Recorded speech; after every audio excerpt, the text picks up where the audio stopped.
dans le cadre de cette animation qui s'inscrit dans le Nuit de la lecture, qui sera donc la dernière de la journée. On va faire un atelier débat.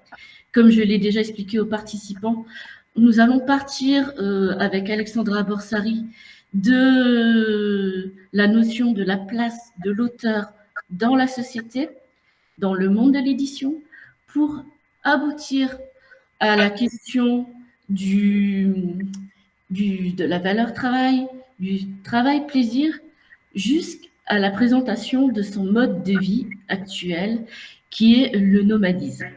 Donc là, Alexandra Borsari est en fait une ancienne doctorante en sciences politiques qui a mis en place, alors je ne sais pas si elle appelle ça un blog ou un site web, qui s'appelle alexandraborsari.org. Dans la rediffusion de cette vidéo, je mettrai bien la bonne orthographe pour que vous puissiez y accéder. Là, je vais faire le copier-coller d'un extrait de son journal de bord que je mets dans le chat. Et si vous avez des questions, n'hésitez pas à les poser dans le chat. Et pour les personnes qui suivent cette vidéo en dehors de l'animation, à les poser en commentaire. Donc, Alexandra, je vous invite à prendre la parole et à expliquer qui vous êtes et en quoi vous êtes une auteure assez particulière. Voilà. Eh ben merci, bonjour à tous. Dites-moi si jamais vous faites des grands signes, si jamais vous m'entendez pas bien. Ou... Là, je suis sur un bivouac dans l'Aude, près de Carcassonne. Et je pensais le faire dehors. J'avais dit à Frédéric hier, je ferais dehors, mais c'est vrai que j'ai été petite joueuse, il fait un peu frais quand même, donc je reste dedans. Et donc vous n'avez pas une très jolie vue, mais donc je suis effectivement, je suis docteur en sciences politiques. J'ai fait plusieurs post-doctorats après, mais je n'ai pas trouvé de poste, comme beaucoup de gens d'ailleurs dans la recherche, pour plein de raisons, et pour notamment une raison particulière qui est que je n'avais pas compris comment ça marchait. Et je n'avais pas les codes, comme dirait la chanson connue. Voilà. Et en fait, du coup, j'ai fait et je continue de faire des missions indépendantes de recherche pour des entreprises.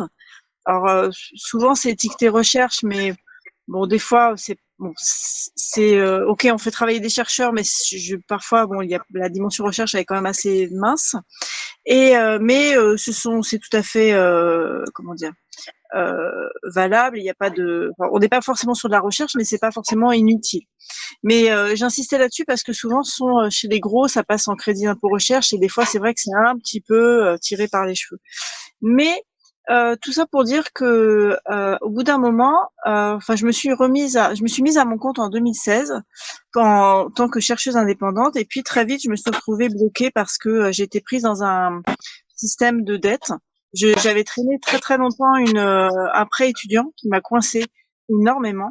Et en plus, je m'en sortais pas bien avec mon activité. Et alors, je devais sans doute pas savoir bien m'y prendre, mais aussi ça ne me plaisait pas assez. Et j'ai un énorme défaut qui est que quand ça ne me plaît pas assez, j'ai besoin de faire autrement.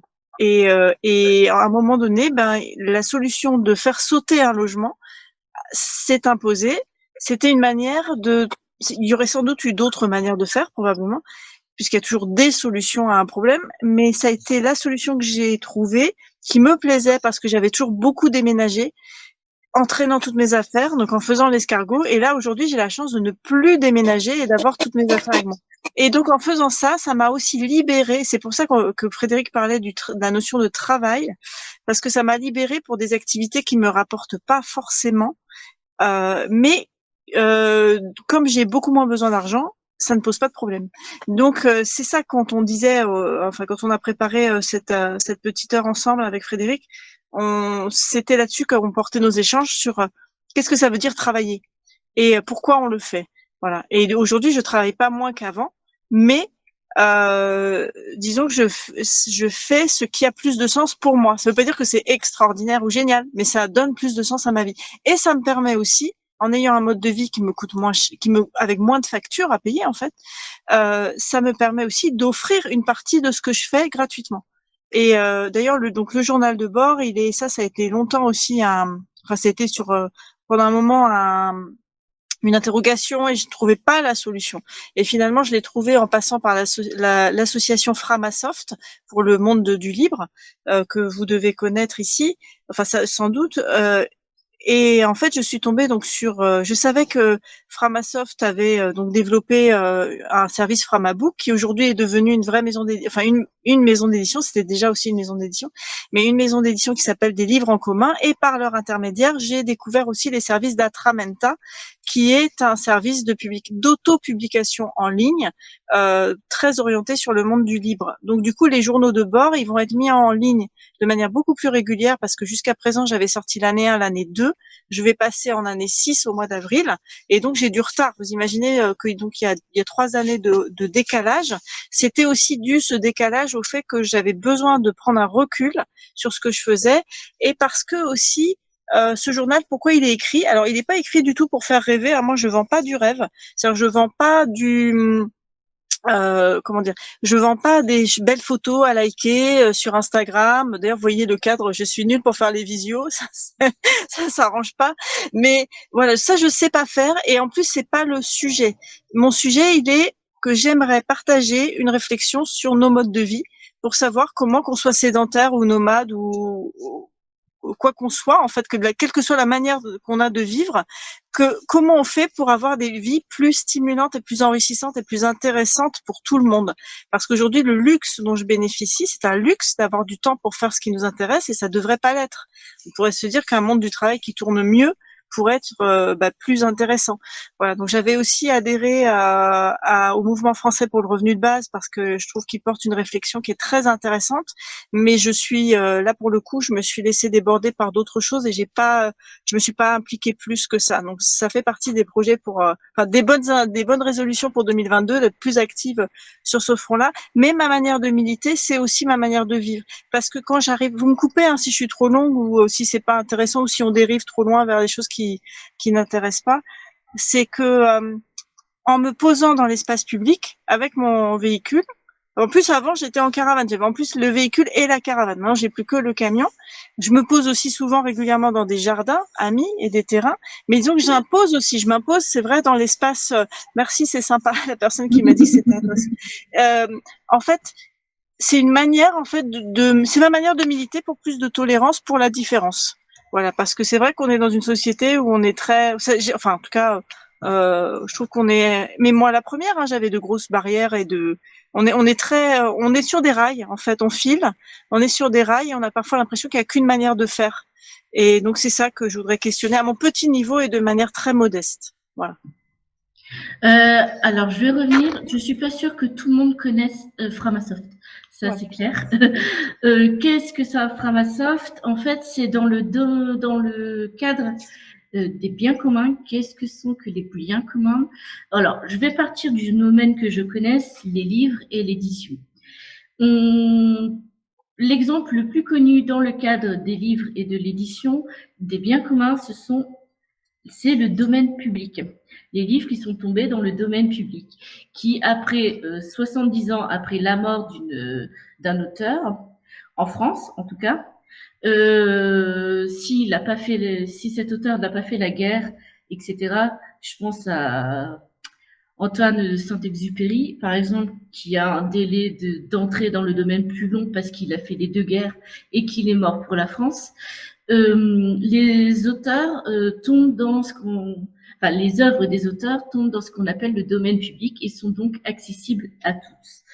Et Framasoft s'est appuyé, en fait, il faut savoir que ça vient du monde de Internet. Internet, à la base, c'est un domaine public. C'est vraiment le cas. C'est c'est un outil gratuit. Une fois qu'on a accès à Internet, qu'on a payé pour rentrer dans Internet, on pourrait normalement faire tout ce que l'on veut. C'est ce que souhaitait en tout cas le créateur d'Internet, du web, donc Internet, et donc tous les câbles plus le web, donc les pages web, les sites web, Facebook, etc., regroupent tout. C'est ce qu'on appelle le web. Et quand le web a été créé en 1989 par Tim Berners-Lee, il faut savoir que ça a été pensé pour faire en sorte que tout le monde, peu importe où il habite dans le monde, puisse accéder à des informations. Et c'était pensé à la base par ces informaticiens que cette diffusion de l'information était gratuite pour que tout le monde puisse se cultiver. C'est d'ailleurs pour ça que quand là on est par exemple sur Google Meet, mais je n'ai pas pu faire autrement, c'est un petit regret, mais on va développer pas ça par la suite. Que quand Google il est arrivé, quand Facebook est arrivé, quand Twitter est arrivé, tous les réseaux sociaux, ce qu'on appelle les GAFAM, Amazon dès 1999 a proposé sa librairie en ligne. Amazon à la base n'avait aucun comment dire, pardon, excusez-moi, ne faisait aucun bénéfice. Il s'est appuyé sur le monde de la librairie, du monde de l'édition, pour se faire connaître, pour affaiblir les libraires indépendants et pour prendre cette place et pour se faire connaître. Mais il faut savoir que qu'est-ce qui fait que ces grands groupes gâchent le domaine public, gâchent ce que devait être le web pour le grand public, faire en sorte que tout soit accessible pour tout le monde sans la barrière de l'argent, c'est les data centers, vous savez, ces grandes fermes qui regroupent des ordinateurs qui stockent toutes les informations, les données qui sont publiées sur le web. Et ce qui a fait la force de ces grands groupes, c'est de posséder de nombreux data centers partout dans le monde et de pouvoir capter à eux seuls ces informations, les données qui sont publiées sur le web. Et aujourd'hui, c'est par le biais de la publicité, donc c'est pour ça que je travaille sur cette question-là, qu'on met en place des services. Ils sont payants, c'est que, ok, Facebook, il va être gratuit, Google va être gratuit, mais alors par contre, tu vas te retrouver avec une publicité qui va te dire que tu dois acheter la dernière voiture d'un tel, tu dois passer par la mutuelle un tel, etc., alors que vous avez strictement rien demandé. Et Framasoft travaille sur cela, travaille pour éviter cela. Ils veulent dégoogliser Internet. Pour ma part, pourquoi je suis passée quand même par Google, c'est parce que tout ce qu'ils proposent dedans, c'est le seul à le faire. On me dit de passer par Zoom. Zoom ne fait pas les mêmes services. Il y a le seul outil de vidéoconférence qui permet de faire du libre, qui ne vole pas vos données, qui piège pas les données, c'est Jitsi, que je vais essayer de contacter pour demander qu'ils mettent en place des systèmes aussi performants que ceux de Google, quitte à payer un peu plus cher, peu importe, mais que ça puisse servir, qu'on puisse transmettre de l'information sans que vous ayez à vous retrouver devoir acheter, à consommer à gogo, toujours dans le domaine de l'édition. Quand on pense au domaine de l'édition, on pense au livre, il faut que les auteurs obtiennent beaucoup d'avis. C'est le retour que je reçois beaucoup. Et quand je vais voir sur Facebook les groupes de lecteurs, etc., voici alors, je vais me mettre à la place du youtubeur, de l'influenceur du livre, du chroniqueur du livre. Il fait toujours sa chronique et il met 4-5 étoiles. Alors, merci beaucoup Amazon, mais les livres ne sont pas des hôtels. Donc, on a mis en place ce système d'étoiles, d'évaluation. On note tout est noté aujourd'hui. Tout a une note, tout reçoit un avis. C'est pas mal. Ça permet à l'auteur de connaître l'avis des différentes personnes, mais dès qu'il y a un mauvais avis, c'est fini. Et sur Amazon, il faut savoir que l'auto-éditeur qui a reçu 5 mauvais avis, ses livres ne sont plus vendables sur Amazon. Donc, s'il a que Amazon pour vendre son livre, c'est fini. Donc, il y a aussi ça, que quand on veut mettre en place des systèmes pour permettre le partage autour du livre, il faut aussi permettre à tout à chacun de pouvoir s'exprimer et de permettre cette confrontation, en fait. Et Et pour parler un peu de ça, c'est parce qu'en fait, il n'y a pas la personne avec qui j'avais invité, mais elle n'est pas venue, ce n'est pas grave. On a fait un CAPES de documentation pour devenir professeur documentaliste. Ça ne s'est pas fait, comme pour les mêmes raisons que Alexandra. Sauf que moi, il y avait de la place, enfin, il y avait des concours et je n'ai pas réussi le concours. Il faut savoir que quand je suis quelqu'un de très émotive et que quand je suis justement évaluée, que j'imagine le jury me mettre les 4 étoiles ou bien 2 étoiles ou 5 étoiles, je suis en panique et je n'arrive pas à m'exprimer correctement.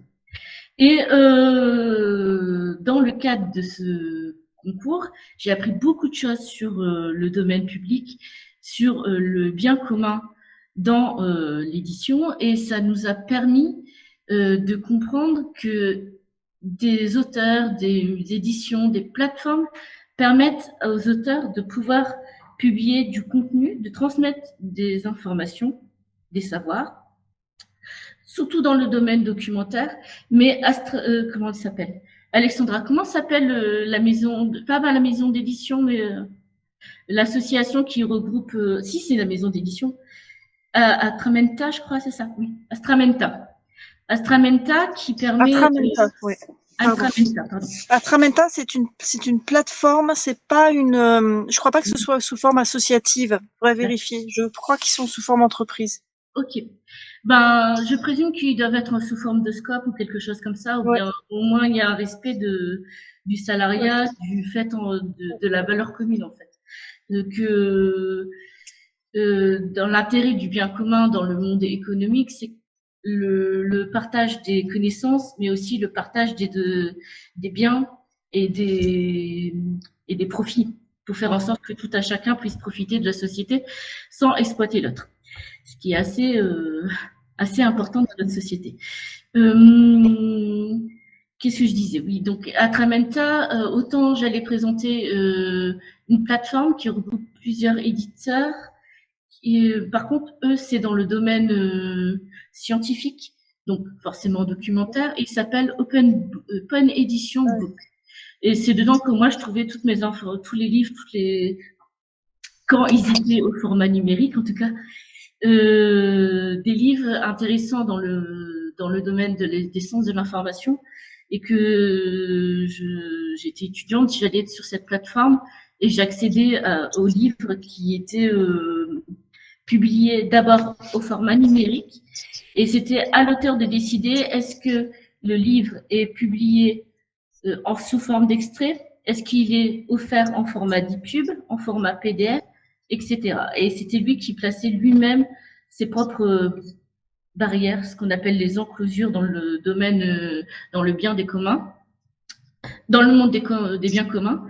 Et ça permettait de transmettre cette transmission des savoirs qui est aussi importante. Donc là, c'était dans le domaine des documentaires.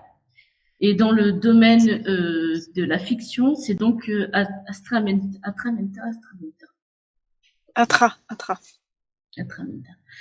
Je vais déjà donner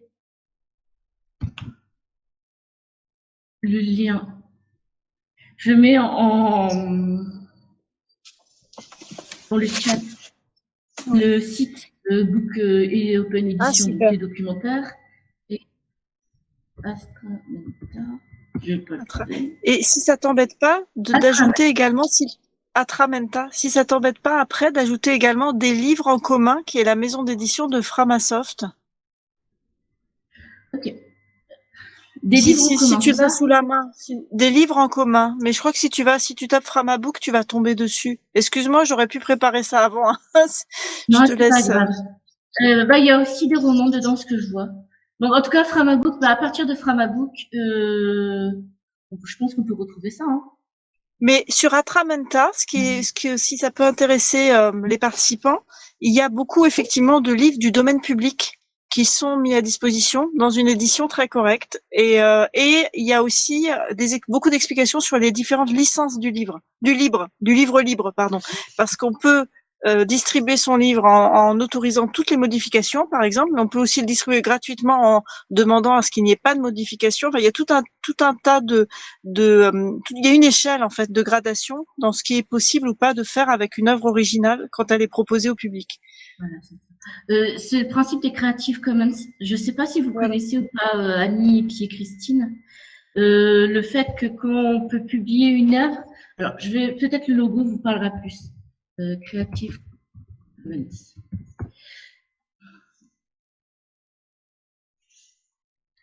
Je vais afficher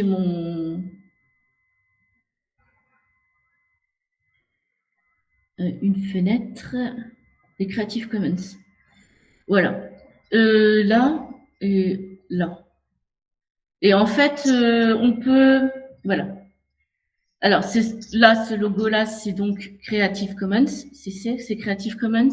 Et on peut décider by, c'est en anglais tout simplement que quand on veut citer une œuvre, que quand on a une œuvre et qu'on doit la citer, qu'on doit la réutiliser, on cite l'auteur. Ça, ce qui correspond au droit d'auteur français, qui est donc transmis par ce moyen dans le monde anglophone. Il faut savoir que dans ces pays-là, c'est même pas obligatoire de citer un auteur. Donc là, c'est transmis. Après, quand il y a le euro qui est barré, ça veut dire que l'auteur refuse que ça soit exploité dans le cadre d'une publication commerciale. Et CA, ça veut dire que qu'il faut reproduire l'œuvre de la même manière. Et une autre, toujours dans le cadre de sciences de l'information, de l'internet, il y a Wikipédia, qui est donc l'encyclopédie libre, qu'on a beaucoup décrié en disant ils écrivent tout et n'importe quoi.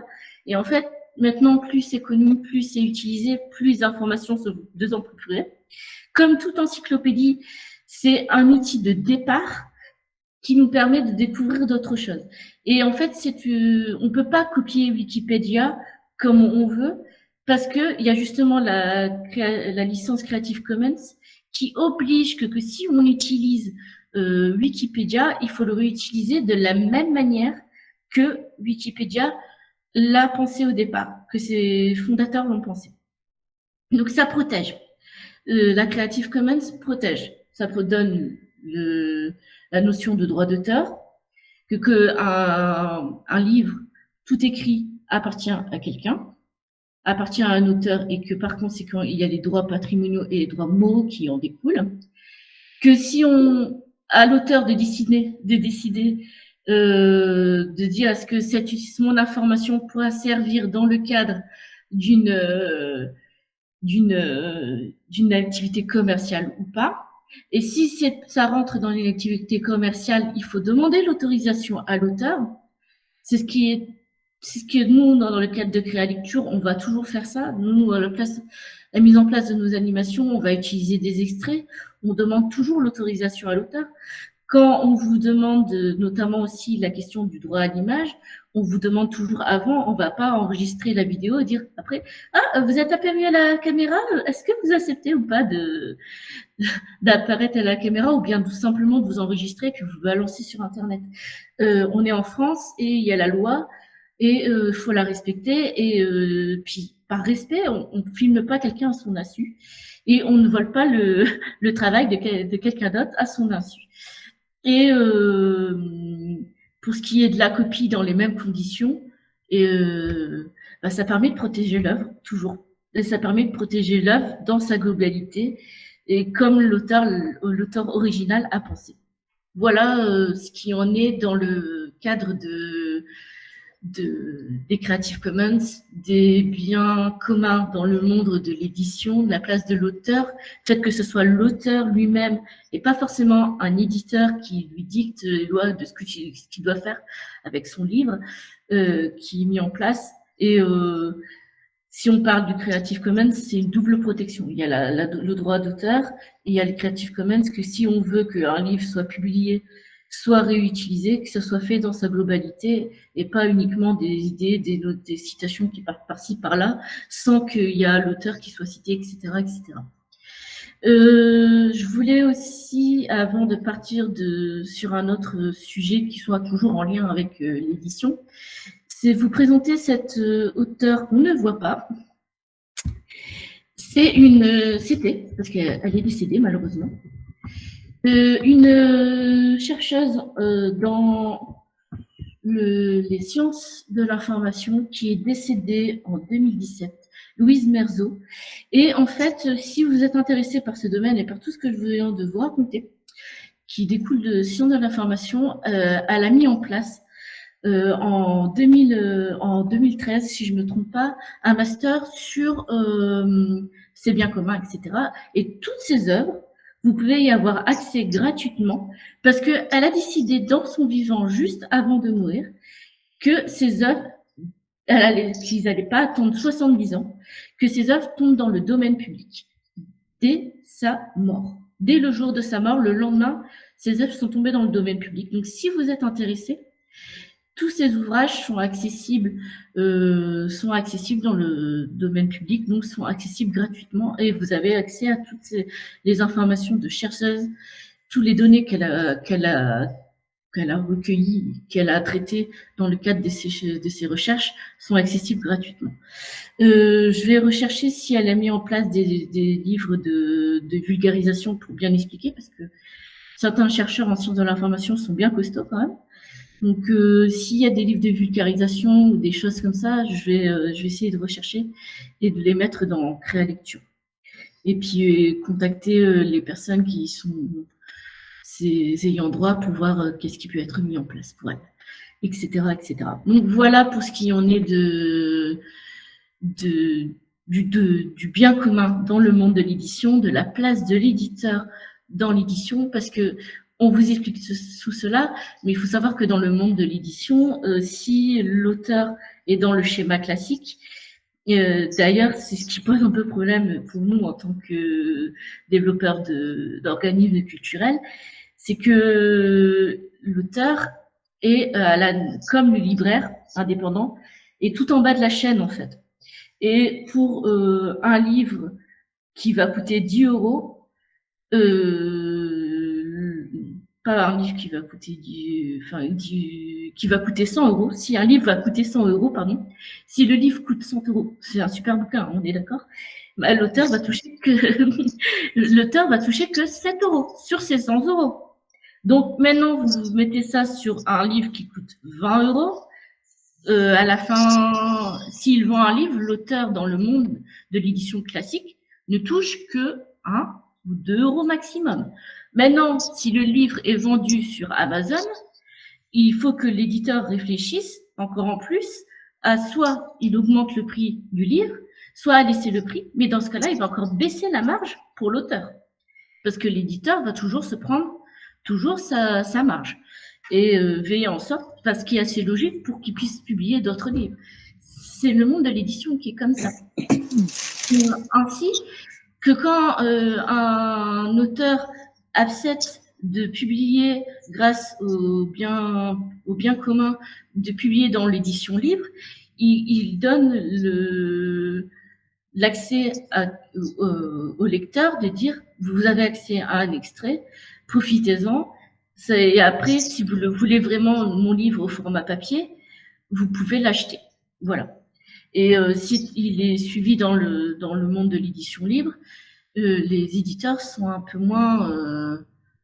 les éditeurs, les distributeurs et les diffuseurs sont un peu moins demandeurs...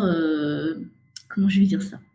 Excusez-moi, je trouve pas les mots. Alexandra, si tu trouves les mots, ouais. Parce que sont un peu moins sur les marges, en fait, et laissent un peu plus...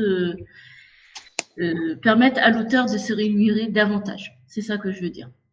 Et, pardon, sur cette histoire de marge, justement, je sais pas si tu me permets de faire une parenthèse sur la différence aussi entre l'auto-édition et l'édition. C'est vrai que, et alors, souvent, un auteur va gagner plus en auto-édition, surtout sur des livres de petit format. Alors, il y a deux choses aussi, il faut se différencier, les livres électroniques et les livres papier. Parce que c'est vrai que juste pour terminer sur la partie livre papier, ce qu'a mentionné Frédéric, ce petit pourcentage de rémunération de l'auteur, il est lié aussi au fait que une grande partie, si je ne me trompe pas, mais une grande partie du prix d'un livre va pour la distribution et la diffusion. Enfin, c'est la promotion du livre auprès des réseaux de vente et après toute la chaîne logistique. On parle même pas de l'impression, hein, mais vraiment la chaîne logistique, transporter le livre et le livrer sur les points de vente. Et en France, on a un souci qui est que, alors non seulement il y a un monde de l'édition ultra concentré, mais aussi au niveau de la distribution, c'est très concentré. Et beaucoup de plateformes d'auto-édition, c'est pour ça que je suis très contente d'avoir trouvé Atramenta, parce que eux passent aussi par Hachette pour une partie de leurs livres, mais ils ont aussi la possibilité de vendre directement depuis leur plateforme sans imposer des frais de port énormes. Et ça, c'est Frédéric qui nous l'expliquera peut-être après, si elle a envie. Mais parce que les frais de port postaux d'un livre sont énormes en France, et du coup, ça profite à qui? Ça profite aux gros, comme Amazon. Voilà. Donc tout ça pour dire que et Hachette, moi, c'était un problème pour moi. J'étais chez Bookelis. Et je vais passer tout chez Atramenta parce que Bookelis, c'est très bien. C'est une petite plateforme française indépendante qui s'est alliée en plus à un réseau qui a été racheté d'ailleurs par DocuWorld, un réseau d'imprimeurs indépendants. Mais Bookelis passe systématiquement par Hachette Distribution. Hachette Distribution, c'est donc le groupe Lagardère et c'est donc une grosse participation de Vivendi et bientôt ça va être probablement du 100% Vivendi, donc du 100% Bolloré. Et moi j'avoue que j'avais pas envie et donc j'avais pensé à passer sur d'autres plateformes qui utilisaient peut-être la Sodis qui est une autre société de distribution qui appartient elle à la famille Gallimard. Voilà. Mais ça, c'était quand même sans rester dans un système où c'est toujours la même chose, c'est-à-dire que le gros du prix d'un ouvrage, il part pour la distribution et la logistique en fait et la pub. Et ça, j'en voulais plus. Donc c'est pour ça que j'étais contente de trouver ça, de trouver Atramenta. Et puis aussi, c'est également la raison pourquoi Framasoft, via des livres en commun, sa maison d'édition, ne va proposer pour l'instant que des livres électroniques pour échapper aussi à ce modèle-là. Mais c'est vrai qu'on pourrait, moi j'aimerais peut-être qu'on pourrait monter des scopes de distribution indépendante, ça serait génial. Mais faudrait, enfin voilà, ça c'est encore un autre sujet. Mais du coup, ce serait, si tu veux bien préciser, Frédéric, cette histoire de frais de port, parce que Atramenta est situé en Finlande et j'ai compris grâce à toi pourquoi c'était si intéressant. Voilà. En fait, il faut savoir que par rapport à la question des frais de port, etc., donc par rapport au prix du livre, je suis pas très douée dans ce qui est diffusion, distribution, mais donc il y a l'auteur qui est rémunéré à hauteur de 7% du livre, le libraire à hauteur de 9-10% du livre. Donc quand ça passe par un libraire indépendant ou un libraire spécialisé, un libraire physique, et tout le reste, il y aura environ 50% pour l'édition et tout le reste, c'est de la diffusion et de la distribution. Et en général, comme a expliqué Alexandra, c'est détenu par toujours les mêmes grands groupes, dont le plus important est Hachette. Hachette, Natier, Nathan, etc. Et encore, entre eux, ce sont toujours les mêmes qui sont derrière, qui tirent les codes de la finance, tout simplement. Et en ce qui concerne la question de la distribution en Europe, il faut savoir que les livres, on l'a découvert, que moi j'ai découvert, en fait, je me suis retrouvée à un moment à distribuer, à avoir envoyé un livre en Belgique à une lectrice belge. Et en fait, je suis arrivée à la poste et à la poste, donc je m'attendais à payer un prix impossible. Et en fait, j'ai payé que 0,25 centimes pour ce livre, alors que j'aurais dû payer 2, 3, 4 euros pour l'envoi de ce livre en France. Et quand on envoie des livres en Europe, les frais postaux sont beaucoup moins importants. Parce qu'en fait, je présume qu'il y a une politique culturelle au niveau de l'Union européenne qui veut qu'il y ait une diffusion du livre qui se mette en place entre les différents pays et que du coup, les frais postaux sont beaucoup moins importants. Mais par contre, si on veut distribuer un livre, envoyer un livre par la poste d'une adresse française à une autre adresse française, là, les prix sont immenses, sont importants, c'est assez costaud.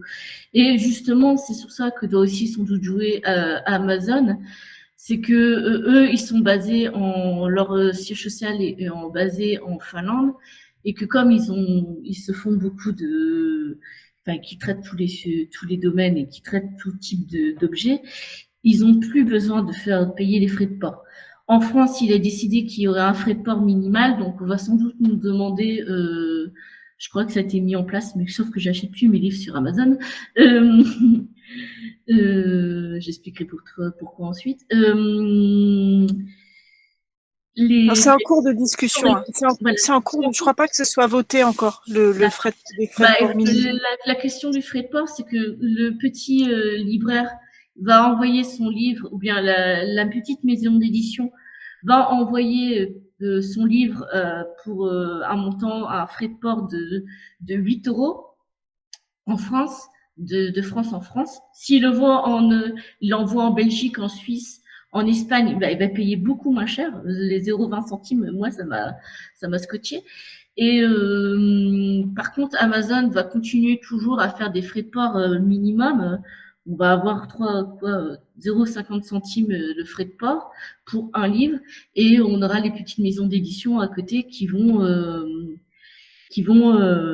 toujours à devoir proposer un frais de port à 8 € parce que ça coûte extrêmement cher d'envoyer des livres en France par la poste.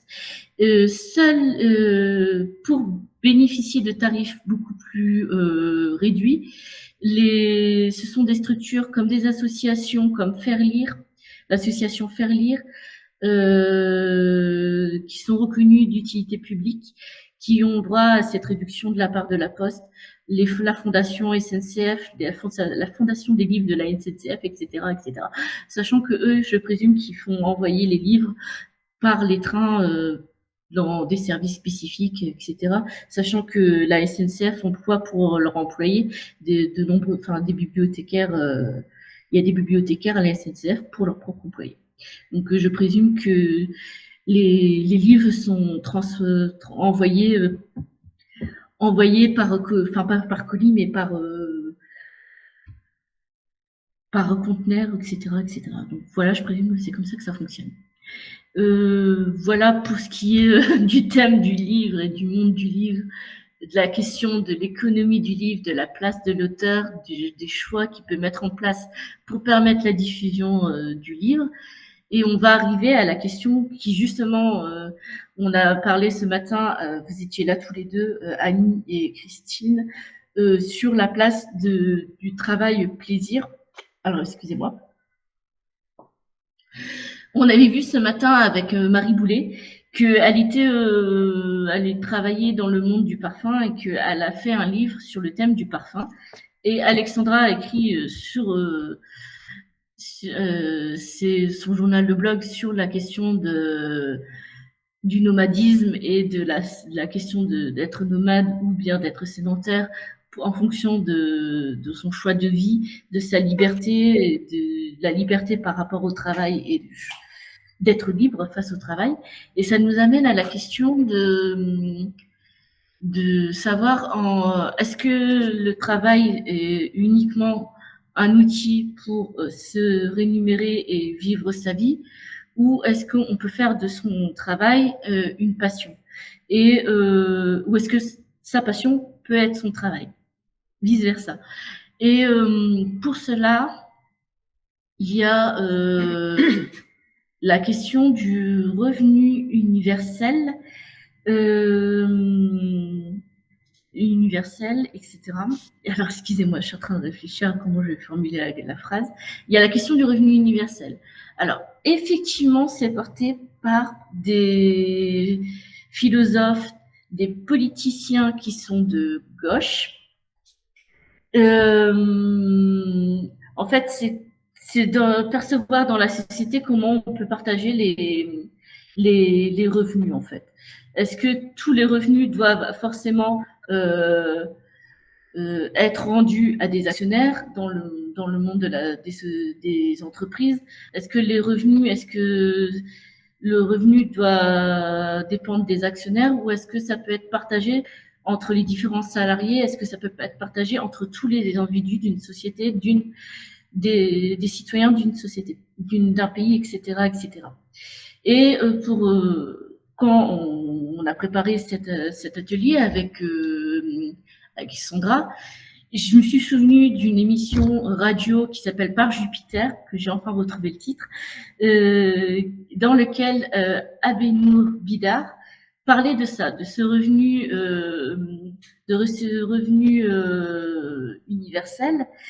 Et en fait, qui est Abenour Bidar, comme c'est écrit, c'est un philosophe, c'est un essayiste et un haut fonctionnaire français. Il était haut fonctionnaire dans l'éducation nationale. Et il avait justement travaillé sur la question de laïcité en France et dans le monde de l'éducation nationale. Et il a écrit un livre. Alors, je suis passée par Amazon parce que j'ai pas. Oui, j'aurais pu passer par les libraires.fr. Excusez-moi. C'est ce que je vais faire.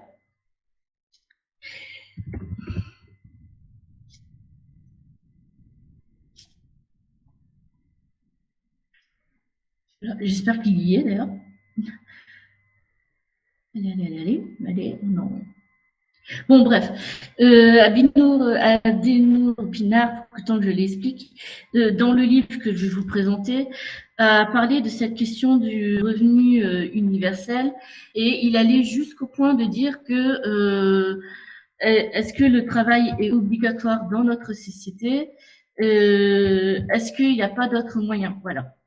Quelles valeurs partager et transmettre aujourd'hui? Il poussait très loin la réflexion comme Alexandra. Moi, je suis pas aussi loin, mais déjà de réfléchir à ça. Est-ce que dans notre société, on peut se dire que le travail est forcément obligatoire? Vous êtes tous les deux, Annie et Christine, des personnes d'un certain âge. Je suis désolée de le dire. C'est pas grave. Et en fait, toutes les deux, je ne sais pas comment vous voyez ce qu'on appelle la valeur travail. Est-ce que travailler est une obligation dans notre société? Est-ce que le travail peut se... Désolée, Christine. Non, qu'est-ce que je veux dire? Que oui, est-ce que travailler, sans pousser la question voilà, je reprends mes propos, sans pousser la question de savoir est-ce que le travail est une obligation dans cette société, déjà se dire est-ce qu'on ne peut pas travailler dans le domaine qui nous intéresse, qui est déjà un peu une manière contournée d'arriver à la même chose, parce que combien de citoyens dans notre société travaillent pour gagner de l'argent, pour payer des factures, en fait. C'était ce que nous étions dit avec Alexandra. Jusqu'à où nous sommes-nous obligés de travailler? C'est ce que je cherche à faire. À travailler pour passion ou bien chercher à travailler pour gagner de l'argent? Non, effectivement, on en est tous là, en fait, à réfléchir à ça. Et que si on peut s'appuyer à travailler passionné, bah oui, travail passion, oui, effectivement. Et on est tous d'accord que quand c'est quelque chose qui nous passionne, on se lève plus avec le mal au cœur, les plombs, du plomb dans les sabots, et qu'on y va fleur au fusil et on aime ce qu'on fait, quoi. Et voilà, merci. Et que quand on travaille pour l'argent, qu'on travaille uniquement pour l'argent, bah, des fois, ça peut très mal tourner, hein, très, très, très mal tourner. Il y a tout ce qui est la question du burn-out, toute la question des troubles psychologiques qui s'amènent par derrière, qu'on est obligé de stopper parce que c'est trop. Et je présume, on y va en reculant, tout à fait. Ouais, mais c'est ça. Hein. On y va en reculant, puis en se disant, et en plus de ça, quand on a parlé un peu, c'est Laurent Sao qui en a parlé un peu hier, quand on est tellement faible, des fois, il peut y avoir des chefs qui peuvent se montrer pervers narcissiques et puis nous descendre alors qu'on est en situation de faiblesse. Et ils nous descendent tellement qu'on n'est plus du tout productif. Et quand on travaille pour sa passion, quand on travaille de manière passionnée, on partage avec les autres, on est aussi passionnant avec les autres, etc., etc. C'est ce que je disais, oui, le burn-out. Et puis une fois qu'on enfin, pour reprendre ce que dit Christine, une fois qu'on est dans le burn-out, on n'est plus bon, hein. On n'est plus bon à rien, on n'est plus productif. Et tout ce qui en découle de cette question du travail passion, une fois qu'on est effectivement dans un travail passion, on sort de ces cercles virtueux, de savoir que quand on doit travailler pour de l'argent. Cet argent sert pour des factures, mais on a tellement de factures et plus ça augmente, plus on a besoin de travailler. Donc on peut se prendre un deuxième travail, mais on tombe malade. Mais on peut se faire, comme on est de plus en plus faible, on peut se faire piéger, et on peut tomber en burn-out, on peut tomber malade et on n'est plus productif et on ne sert plus à rien dans la société et c'est totalement dramatique. Et inversement, si on arrive à avoir un métier qui nous passionne, qui nous capte et qui nous développe, on parvient dans ce moment-là à transmettre notre passion, à faire découvrir ce qu'on fait et on partage avec les autres. Et voilà. Et c'est ce que explique Abenour Bidar dans son livre Quelle valeur partager et transmettre aujourd'hui en fait. Et la question du revenu universel qui va plus loin que cette notion du travail-passion, mais qui s'appuie sur ça, bien évidemment, c'est de savoir est-ce que le travail est obligatoire aujourd'hui ou pas, et de quelle manière on transmet les richesses. Et quand je parle de richesse intellectuelle, je parle de richesse matérielle, je parle de richesse économique, je recherche de matières premières, etc. Comment cela se diffuse dans la société et comment cela est partagé. Car pour le moment, tout ce qui fonctionne, c'est les GAFAM dans le monde numérique, mais c'est aussi les grandes sociétés qui cherchent à produire davantage, beaucoup plus, à nous faire vendre davantage par le biais de la publicité, à faire en sorte qu'on consomme davantage, beaucoup plus, pour rémunérer des actionnaires. Et c'est là où Alexandra va rentrer en jeu en expliquant, moi je ne suis pas arrivée, je ne pense pas que je pourrais être nomade un jour, ou bien je le serai pendant 3 mois et puis je reviendrai à ma vie sédentaire parce que c'est un peu compliqué pour moi de mettre en place le nomadisme pour différentes raisons.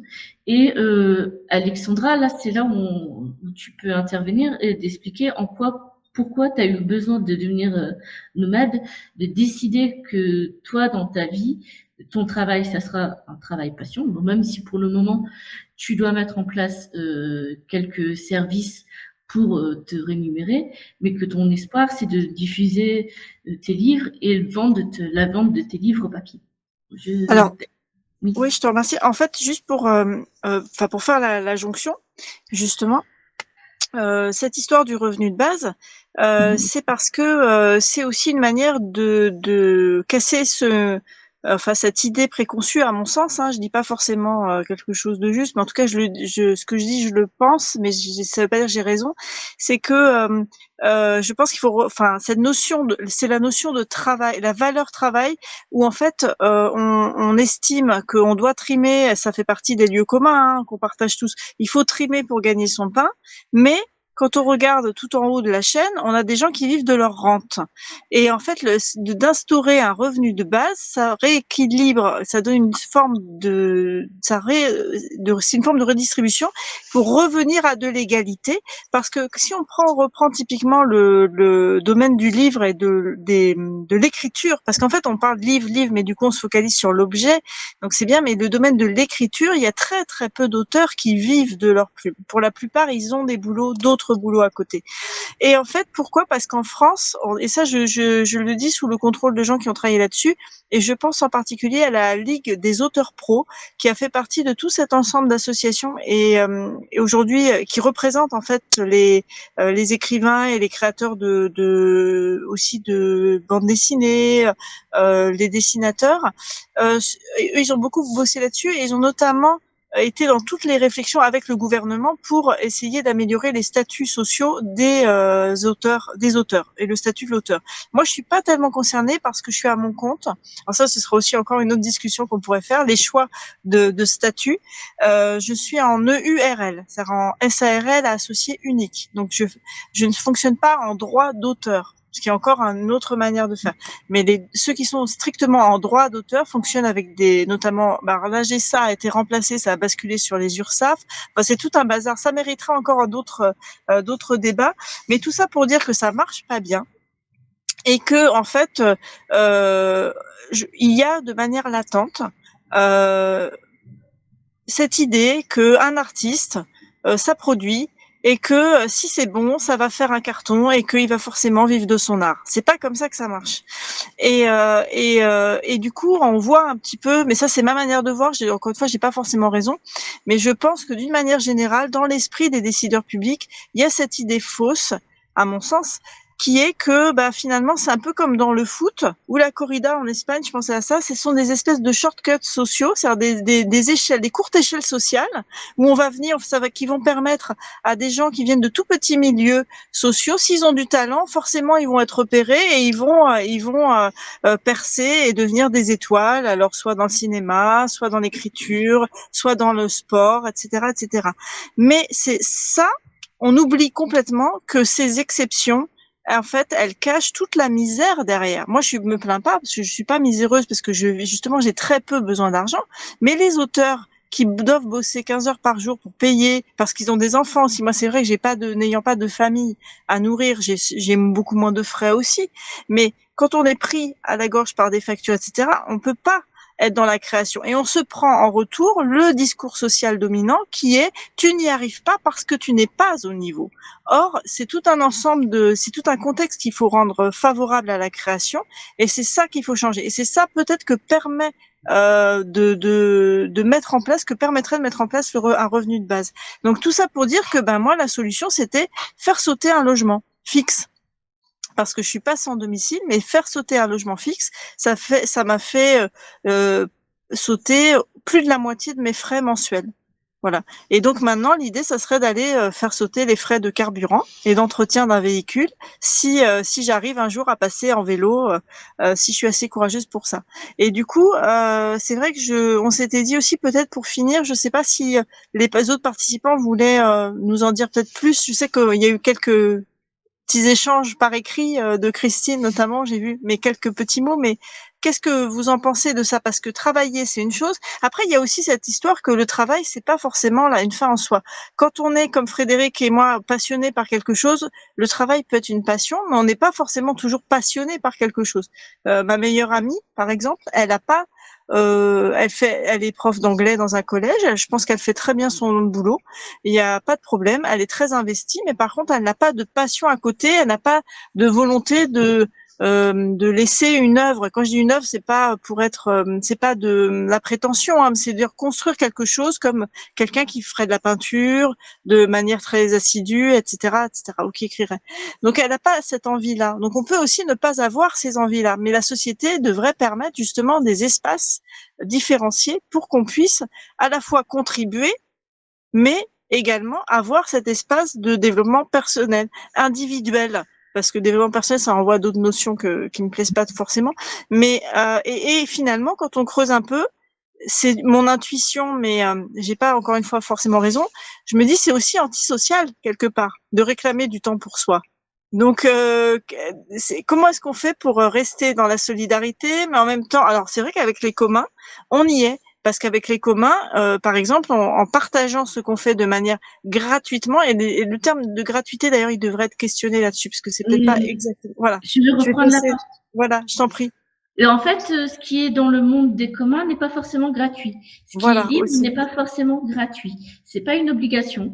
Ce qui est dans l'ordre des communs, c'est de vouloir la transmission des connaissances avant tout, des connaissances, des ressources matérielles, et de faire que ça soit tout le monde soit égalitaire. Et dans le monde du livre, du libre, c'est bien l'idée de partager et de faire que l'auteur, que ce soit le propriétaire d'un champ ou un auteur d'un livre, que ce soit bien lui qui soit le responsable de la manière dont il partage ces informations et non forcément doivent répondre à une obligation qui lui est imposée par la société et qui l'empêche de faire ce qu'il souhaite réellement, en fait. C'est à peu près ça ce qui est dit dans le monde du libre et faire en sorte que chacun puisse accéder, comme par exemple le bois dans les forêts, en fait, quand ils élaguent les branches de bois, de permettre aux habitants de la commune de récupérer ce bois pour chauffer leur maison, que la ville ne revende pas ce terrain-là, alors que les gens profitaient de ce bois pour chauffer leur maison, en fait. Et c'est toute une question de politique, et c'est de permettre à tout à chacun de profiter des ressources qu'offre la terre, qu'offrent les hommes, pour de manière libre, sans pour autant que tout à chacun s'approprie quelque chose, empêchant tout le reste de la société de profiter de ce qu'ils avaient au départ, en fait. Est-ce que vous comprenez ce que je viens de dire ou pas, ou ça correspond? Et en fait, si par exemple ce bout de bois, en fait, à un moment ou à un autre, on décide de le vendre parce qu'on a besoin de ressources, on va le vendre au plus faible prix. On va par exemple décider qu'un bout de bois, ce sera 50 centimes et non 300 euros, et que cet argent va arriver qu'à un petit groupe, et l'argent sera récolté par exemple pour planter d'autres arbres, etc., etc. C'est ça le monde du libre. Du libre. Voilà. C'est d'utiliser les ressources pour pouvoir les réutiliser plus tard. C'est comme dans le monde de l'environnement et de l'écologie et du développement durable. Ce qu'on a appris à la terre, on le rend. Et donc, si on a écrit un livre et qu'on veut, si quelqu'un a écrit un livre et qu'on veut l'utiliser, on le recite. Et si on a utilisé un bout de bois, on le replante, etc., etc. Et que ça soit gratuit ou payant, il y a toujours l'idée de rendre ce qui a été pris à quelqu'un d'autre. Ou bien au moins le minimum le citer dans le cadre de la diffusion des informations. Voilà. Voilà, voilà. Je te laisse continuer, Alexandra. Est-ce que je peux intervenir? Oui, oui, bien sûr. Parce que je vous écoute depuis un certain temps, là, je trouve ça passionnant d'avoir en plus des regards, des réflexions que je partage depuis toujours, c'est-à-dire depuis 75 ans au moins. Et donc, je pense que le travail, il a quand même un sens dans le domaine de la création, de la mise en valeur de nos savoirs, de nos savoir-faire, de nos savoir-être. C'est par le travail, moi par exemple, que j'ai développé en effet beaucoup de mes capacités et que je les ai partagées. Il a un sens en termes donc de solidarité, de créativité, participer à la création. Et puis, il n'y a pas que le travail, il y a tout ce qui tourne autour de la vie sociale, de la vie partagée. Je pense qu'il n'y a pas de situation de travail uniquement solitaire. Enfin, même si je me vois quelques-uns, je ne pense pas qu'ils soient complètement isolés les uns des autres. Donc, il y a quantité de valeurs que le travail, pour moi, a incarné. Mais je ne dis pas pour autant que je ne comprends pas le sens lors de la lutte des classes et autres. Je suis bien consciente qu'en effet, le profit, la finance aujourd'hui accapare tout cela et rendent une bonne partie du monde, des habitants de l'humanité, esclaves. Ça, j'en suis bien consciente. Alors, est-ce qu'on doit subir ou agir et accepter parfois de subir un peu, je ne sais pas. Ce qui est certain, c'est que c'est quand même une affaire très, très personnelle et en même temps collective. Et comme élue et administratrice dans pas mal d'institutions, je me questionne toujours justement de cette place qu'ont les travailleurs dans nos institutions.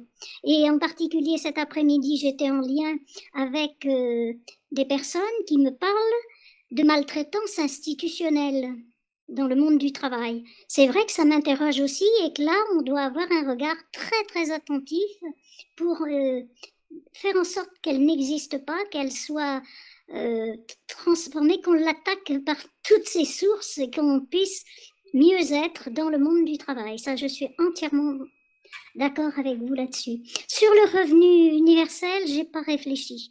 Je l'avoue honnêtement, j'ai jamais eu de grands revenus. J'ai toujours travaillé de façon intermittente et partielle pour avoir beaucoup de temps libre et me consacrer d'une part au monde associatif dans l'éducation solidaire, dans l'éducation, dans l'économie sociale et solidaire, dans l'éducation aussi, et surtout, je tente d'être décroissante de plus en plus, même si je n'osais pas le dire jusqu'alors.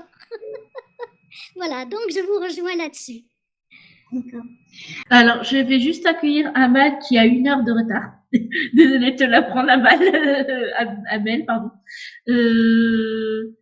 Est-ce que c'est moi qui m'y suis trompée en t'envoyant l'heure? Je ne sais pas. Et si c'est le cas, je m'en excuse. Donc, tu arrives en pleine discussion sur la question du revenu, j'allais dire minimum, mais revenu de solidarité, de revenu de base de solidarité, le revenu de base de solidarité, pardon, qui est en fait un concept qui est surtout proposé par les chercheurs, les politiciens de gauche, et qui nous interroge sur la place de tout à chacun dans la société. On a parlé de la question de l'auteur, de l'édition, pour aborder ce sujet, parce que Alexandra Borsari est chercheuse politique qui travaille à son compte, qui traite de cette question-là dans ses journaux de bord, car elle est écrivaine nomade et elle cherche à comprendre le fonctionnement de la sédentarité et du nomadisme pour être libre de sa vie et de son temps. Voilà. En tout cas, j'espère que ça n'a pas été trop brouillon. Et je suis très contente. Je remercie beaucoup. Je vous remercie et je remercie Frédéric vraiment très chaleureusement parce que c'était vraiment sympa, agréable et en plus ça nous a permis moi je cherche c'est vrai de la cohérence et donc j'étais très contente d'avoir trouvé Atramenta et Framabook, mais là je suis également très contente d'avoir rencontré Créa Lecture parce que il y a vraiment des valeurs. On a vraiment des valeurs en commun, quoi. Et donc je suis très contente de ça et je vous en remercie tous. Et puis merci Frédéric du coup de m'avoir donné cette opportunité d'être encore un peu bavarde devant du monde. Voilà.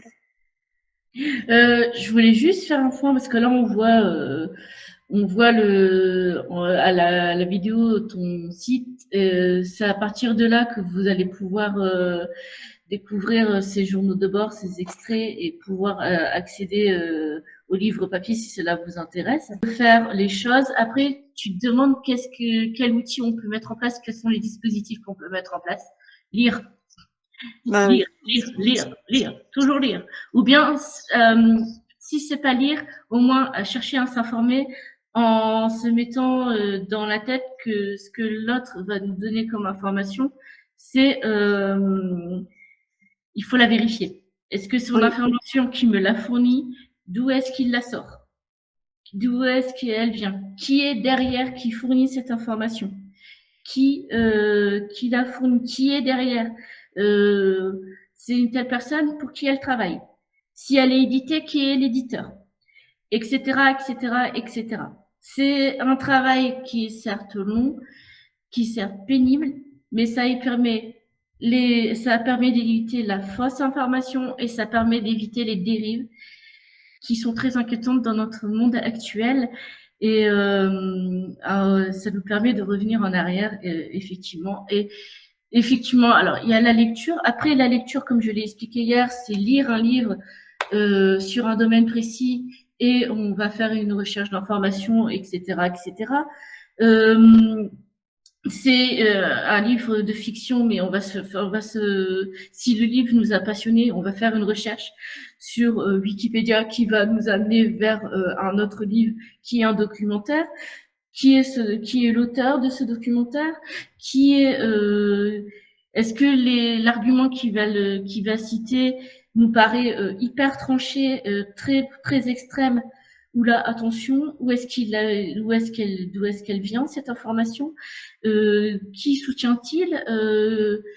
Qui est l'éditeur de de cet auteur, etc., etc. Enfin, c'est ce qu'on apprend dans le cadre de l'éducation aux médias et à l'information, qui est normalement mis en place par le professeur documentaliste dans un établissement collège et lycée. Pour avoir été sur le terrain dans les établissements à la fois publics et privés, on a toujours besoin de se dire au coup on est là, on n'est pas là que pour prendre des élèves si la perm a plus de place uniquement et qu'on est là pour apporter du contenu. Bon, ça, c'est encore un autre débat, encore un autre sujet, mais il y a tout ça qui est mis en place. Et en fait, cette question est aussi traitée normalement par tous les professeurs et ce qui est surtout traité dans le cadre de l'EMC, de l'EMI, avec les professeurs d'histoire géo et de géographie qui travaillent sur cette question énormément aussi. Quand il y a un texte historique, qui est l'auteur, de quelle partie, si c'est un politique, de quelle partie il est, est-ce que l'argument qu'il avance est le même que, je vois qu'il est 18h32, et qui est le même que la majorité, et est-ce que la majorité est toujours dans le vrai, etc. L'idée de vérifier toujours ce qu'on l'on avance et ce qui nous est dit, et que pas prendre ça pour soi, ni prendre ça pour du contenu véridique, etc., etc. Parce qu'il y a beaucoup d'horreurs qui sont dites en ce moment, c'est assez catastrophique. Voilà. Donc l'idée de lire tout le temps nous permet de comprendre qui est l'autre et de permettre de comprendre comment fonctionne la société, n'est-ce pas? Comme on l'a cité dans cet atelier, et de comprendre comment fonctionne la société, et puis de voir effectivement, comme le fait avec Alexandra, qu'il existe d'autres modes de vie qui est le nôtre, mais qui nous permettent de réfléchir comment on gère sa vie, et qu'est-ce qu'on veut faire de son temps, et comment on aide la société en retour. Voilà, je pense que c'est ça. Alexandra, je vais pas dire oui. Non, je vous remercie. Ouais, non, c'est bon, je vais rien rajouter. On va peut-être s'arrêter là, mais oui, bien sûr, d'accord avec toi. Et c'est vrai que lire, c'est vrai. J'ai juste une anecdote pour finir.